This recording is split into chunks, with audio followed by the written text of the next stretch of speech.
এইখানে অনেক শাড়ি রয়েছে, এগুলো সব আমার মায়ের শাড়ি, আর একটা আমার বিয়ের শাড়ি, বাকি সব আমার মায়ের।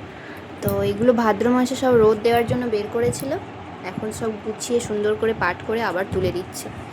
কত রং বেরঙের শাড়ি। আমার শাড়ি পরার কোনো মানে কি বলা যায় ইচ্ছে কখনোই করে না, শাড়ি পরতে ভালোও লাগে না, আর শাড়ি আমি ক্যারি করতে পারি না, তবু মাঝে সাঝে অনুষ্ঠান হলে পরি। বাকি মায়ের যে এত শাড়ি রয়েছে, অন্য কেউ হলে, অন্য কোনো বাড়ির মেয়ে হলে সারাক্ষণ বোধহয় একটা একটা করে শাড়ি নিয়ে সব পরতো, কিন্তু আমি শাড়ি পছন্দ করি না, আমার জামাই পছন্দ। খুব রেয়ার অনুষ্ঠান হলে টুকটাক শাড়ি পরি।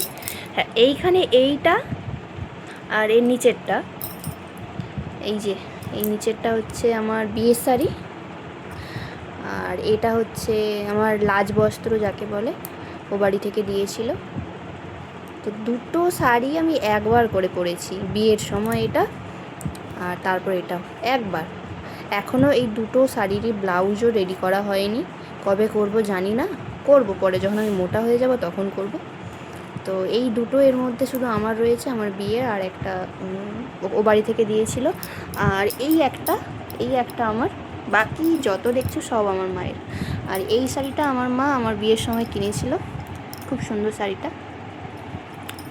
আর এতদিন অবধি কিন্তু আমি আমার মায়ের শাড়ি সব পরেছি। বিয়েতে যে টুকটাক শাড়ি পেয়েছিলাম সেগুলো এখনও অবধি খোলা হয়নি। ও বাড়িরগুলো যদিও বা পরি, এ বাড়িরগুলো একদমই এখনও ব্যবহার করাই হয়নি, নতুনের মতনই পড়ে আছে।